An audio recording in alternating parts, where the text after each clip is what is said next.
Hello everyone. Welcome to this webinar on log processing with Ballerina and Humio. My name is Anjana Fernando. I'm a director of Ballerina Ecosystem Engineering at WSO2. I have worked with Ballerina earlier, so I have mainly worked the Ballerina core, VM, and data integration areas. And also my co-presenter is PJ Haggerty. He's the founder of Defibrillator.io and a developer advocate at Humio. And hey everybody, how you doing? Yeah, so he'll be picking up from the middle from the presentation after my session. So so let's get started. So this session will basically be first about Ballerina, the language.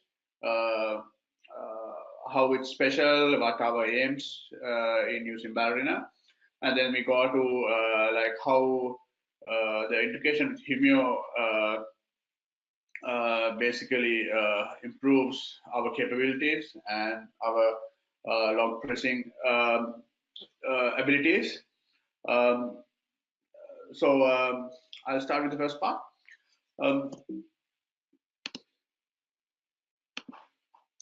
Yeah. So a bit of a history lesson. So the crazy customer demand has led to the rise of companies like Google, Uber, and Amazon. So so what they do is because of this, they have led to build very complex systems to meet the customer demand. So so if you look like how they have evolved with this, what they have done is they have created a more disaggregated architecture to handle this. And we have seen this trend over the decades, as you can see here. So disaggregation means with these components, most of these become network accessible as well.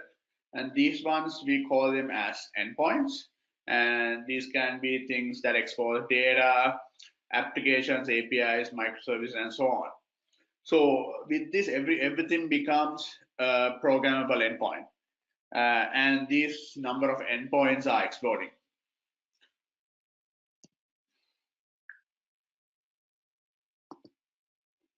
So the apps we generally write become dependent on these endpoints. And integration means the discipline of resilient communication between these endpoints. So when we have all these endpoints going around, so we need a proper way to communicate, and we have to make sure these communications are happening properly. So this is not an easy problem to solve, because there are things like compensation transactions, even circuit breaking, discovery, and so on that comes into the picture. And these are all hard problems that we have to solve. So one approach to tackle this integration problem is to use integration products that are mostly based on configuration and not code. So these are like, so we have created EAIs, ESBs, and special DSLs to handle these specialized integration products. So, but there's a specific problem. These approaches are not that agile. So they basically disrupt the edit, build, run, and test cycle that developers follow. And this is not a experience that developers like that much, because they like to be in control, to do anything that they like, to dig into specific scenarios and so on. So the other end of the solution is using a general purpose programming language, like, for example, Java, C#, JavaScript, and so on. So these languages do provide the agility, but the developers have more things to implement. They have to solve the problems that you get with integration. So that means you have to write your code to implement this logic, or you can also use other complicated frameworks like Spring and Node and so on that you have bolt into your existing programming language. So all in all, this approach is agile, but it is not integration simple. So this is a problem. Integration simple means you have to write all this code and so on. You have these concepts out of the box as main concepts in your environment. So you don't have both at once. So if you use this tool or the other tool, the two approaches, they fall into different categories. And this difference, we call it the integration gap. So we have seen how this integration gap comes. So what can we do about it? So our solution for this is Ballerina. Basically, Ballerina is a compiled type-aware, network-aware concurrent programming language, and this is used to basically make sure the integration gap is solved in a developer-friendly manner. So we will see what are the features that we have implemented and the design philosophies and the approaches we have followed in order to do this. So let's start with a simple hello world program first of all. As a customary thing you would do with a new programming language. So this is it. So the Ballerina syntax is very familiar if you have used programming languages like Java, C++, JavaScript, and so on. So it's not a very high learning curve you have to go through to know to go through the language. So here you can see we have packages, the IO package we are using here. We have imported that and basically done a print line to do hello world. And so then afterwards we'll do another version of the hello world. This where the main integration related features come in. So we'll do a hello world in as a service. So you can see here that the caller will do a get to a service, which will return hello world as a response. So let's see how Ballerina does this. So this is the code to do that. You can see here in Ballerina we have service as a first-class citizen. So that means there's a language level concept called a service. So here we basically just declare an HTTP type service called hello, and we just say bind it to this port to a specific endpoint. So we have used an anonymous endpoint here. And after that, we have another service level concept called a resource. We just give a name here. And then comes another inbuilt feature we have called endpoints. So the endpoint is a caller, and the caller can be used to send a response back. So likewise, so what we simply do is we create a response like this, set the payload, and tell the system to respond back to the client. So in that way, there are a lot of features in the language that makes the integration concept easy to grasp and easy to work with. So, and we'll get into this more, some details later on. So basically this is how you would do a simple hello world. And let's get into the concept of connectors in the language. So connectors again are a main concept that's there in the language itself. So I'll show you a simple scenario where we use a Twitter connector to do a tweet outside from a program. And so this is a sequence diagram for that. So basically the caller do a post to the client program, and using a Twitter connector, we do a tweet, get the response from the from Twitter, and send it back to the client. So let's see how the code looks like for that. So this is basically it. And again, the same concepts are there. Starting with the endpoint, it's of type Twitter, and we basically fill in the properties like the client ID secret, the access tokens, and so on. So we get those using the configuration API, because those are secrets you don't want to hard code in the program. And then the service. So the service, you can configure the service properties using annotations. And then, so it's a matter of then using the endpoint that you declared earlier. So something you would see is, so TW is endpoint here. There's an arrow and tweet.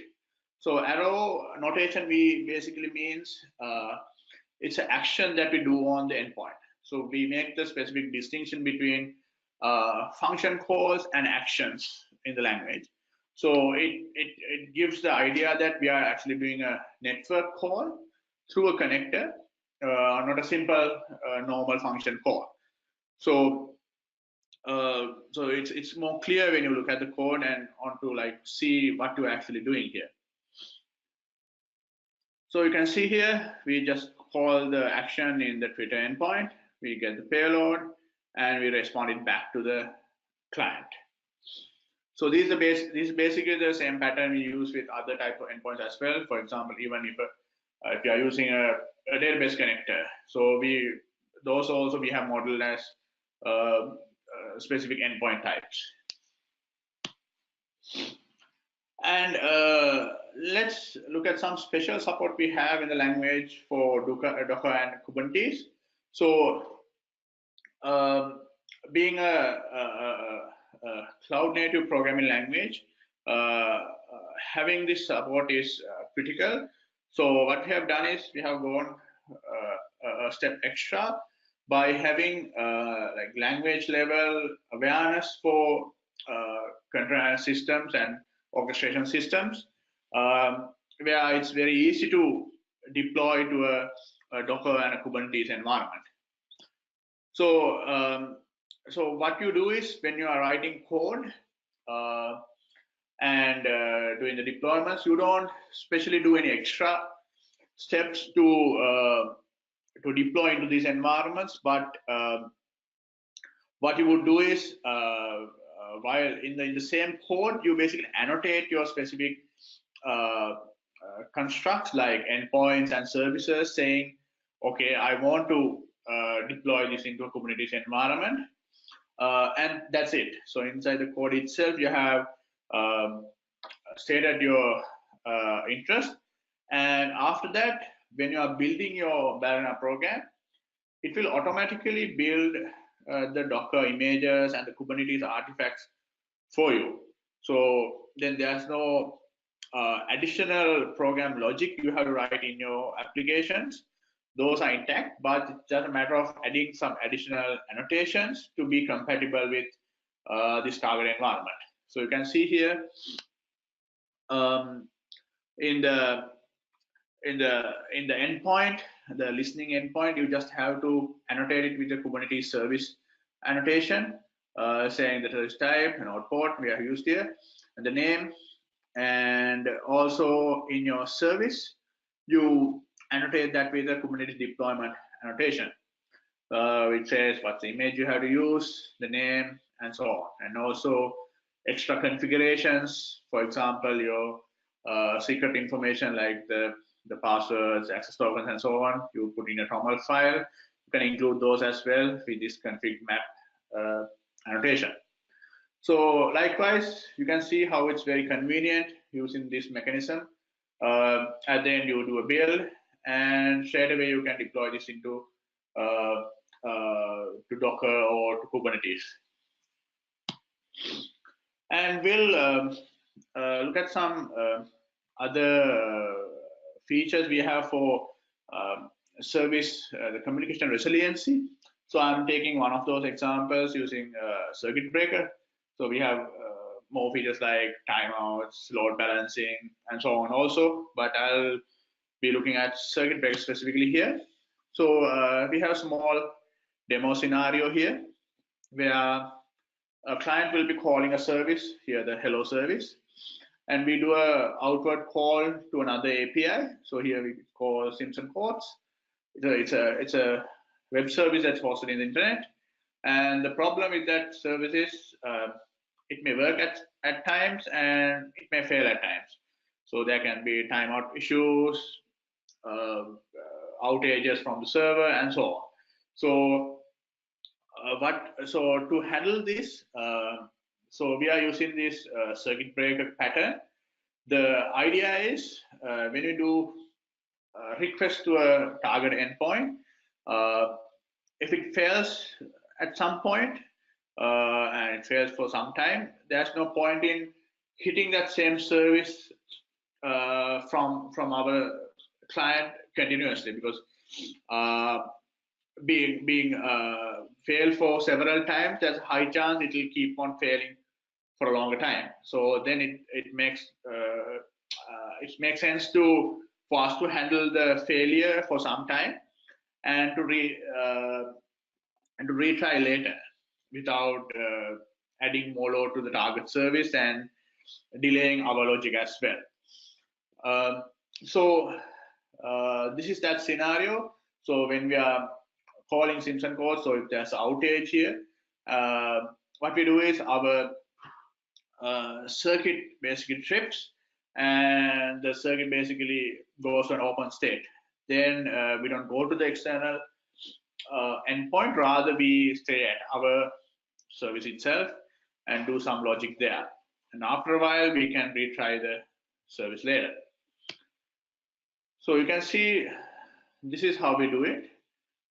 We have a extra configuration to the endpoint where we put some circuit breaker specific properties, giving how much time to use for the reset, what's marked as an error in the request responses, the specific status codes, and so on.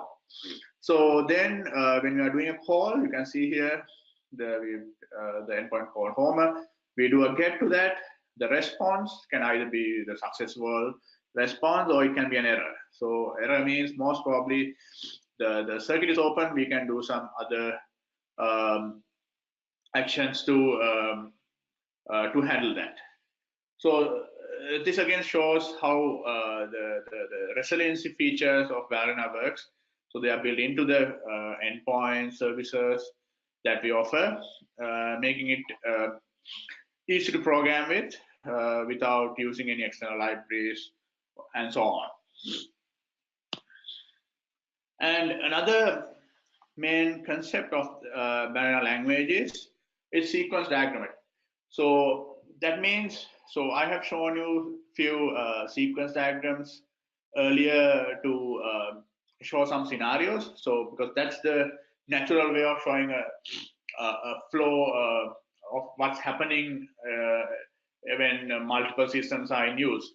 So what we have done is, why not put that to the language as a backing concept as well. So that's where we have all services, endpoints, and so on designed to support this concept.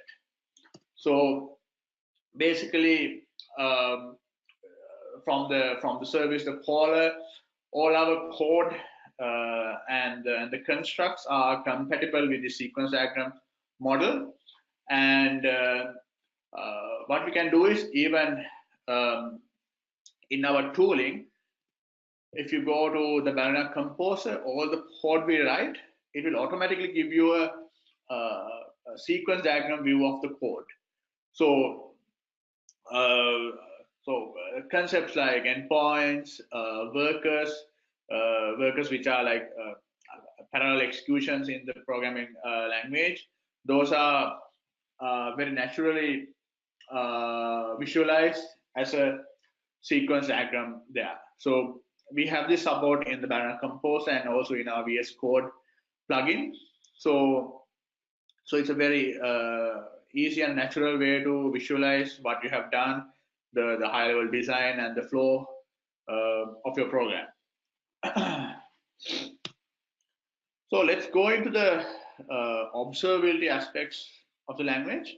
Observability is critical when we have a complex system, because having a target system being observed is very important in a way that you can monitor and see the state of the internals and how it's working throughout.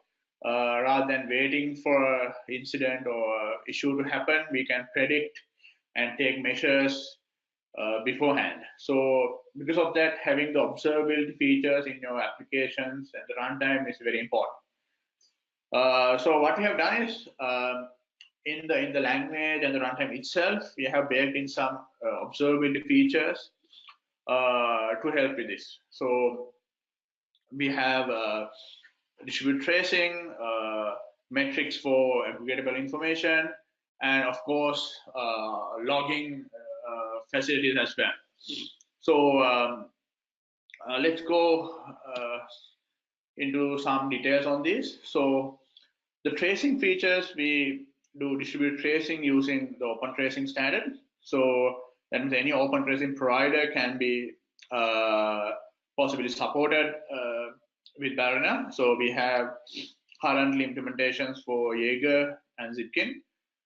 So it's a matter of implementing that compatibility layer, and all the features that comes with distributed tracing will work from there on. So this is an important feature as well, where in Ballerina, when we have lots of microservices, complicated distributed environment, it's critical to be able to trace a specific flow and so on, to be able to debug and see what's happening throughout. So these can be done with the features that we support with Ballerina. And then the metrics and visualization. So for the aggregatable stats we have, for example, the number of service calls that are going in, the errors we get, the latency numbers, and so on. So all of these are also pumped into Prometheus by default. So we have direct support and integration Prometheus, and also we have some dashboards created for Grafana as well. So this is the out of the box supported the combination for metrics and visualization. And then we come to log processing, which is an important part of our ecosystem. So anything, so specific events, standalone events in the system, we log to files and other centralized systems. So for this, we support systems like Humio, Elasticsearch, Kibana, Logstash, and so on. So Humio specifically have some special features that improve the log processing features of the system, and have some value-added features that we can use. So on that, I guess PJ is the expert in this area. Let me hand over the presentation to PJ, and he can continue from there. Audio, PJ. All right, can everybody see my screen? Yes, it looks like everybody can. Okay, so make sure that I'm able to advance. All right, so I'm PJ, and as Njana mentioned, I am the developer advocate at Humio. So for my part, I'll be giving you a quick overview of Humio, and then we'll talk a little bit more about how to integrate it with Ballerina and some of the good parts there. So traditionally, when people use things like Splunk or Elastic, they're looking to meet their logging needs, their observability needs, especially with the advent of DevOps and things like that. Um, but when you're looking at things like Splunk and Elastic and homemade solutions, they come with a whole host of problems, expensive licensing, difficulty scaling, delays in getting the data, especially with those homegrown inventions that people put together. So the idea behind Humio is with simple pricing, real-time live data that is searchable and shareable, we kind of look to conquer those common problems that we've seen in all the other logging solutions. And similar to what Anjana was saying with Ballerina, the whole point was to kind of solve a problem that we were seeing ourselves. So each of these other options like Splunk and Elastic and logging as a service and homemade things, they all have so many like major shortcomings that Humio was lucky enough to be able to build and kind of avoid or fix the things that were going on. We focused on flexibility because it's the key to meeting the needs in the modern world of application development. In the simplest sense, Humio takes raw data and uses machine level resources to process that into valuable, actionable information. If you see in this diagram here, you have very basic information that's being processed. In this middle section, the in-memory state machine, that could be your local cloud, your private cloud, a public cloud, an on-premise server setup that you have, but somewhere where Humio is running and selecting all that. And it's creating information that people can actually take action on in real time, meaning that they don't have to wait for the data and then eventually make decisions. We've actually had folks that deploy their application, do a few things on it, and watch the Humio logs come in to make live code changes in their staging environment, which is exactly our whole goal. So deploying Humio is actually incredibly easy. It can be done on-prem, like I said, on humio.com. We'll host it for you. You can do it in your own cloud infrastructure, on public cloud infrastructure. We are big container users, so we make it as easy as possible to take advantage of tools like Docker and Kubernetes. Just like Ballerina, we're built for the applications of today's infrastructure. We're not thinking about, what do we have to do if someone has, an ancient 386 that's running IIS. We're focused on the way things are moving forward, not the way things used to be. Integration and data ingestion is also something we take very seriously. So we continue to build the number of options that we can give for integrating and using Humio for your logs. Here we have just a few. So a lot of folks are already using kind of the Elk Stack, the Elastic Logstash Kibana solution. We can easily convert that and start taking it in. We have plenty of languages. We can do it directly through GitHub. So there's a lot of options here. So we make a few assumptions here when we talk about integrating Ballerina and Humio. And the first is that, you have an application and Ballerina is configured the way that Anjana just kind of explained it. And that makes integrating into Humio pretty simple. There's various techniques for setting your data to Humio, like we just talked. And in this example, we're just kind of use the platform integration method using the Ballerina application that Anjana mentioned. And deploying it with Kubernetes as an example. So we're already using Kubernetes. We already have that understanding.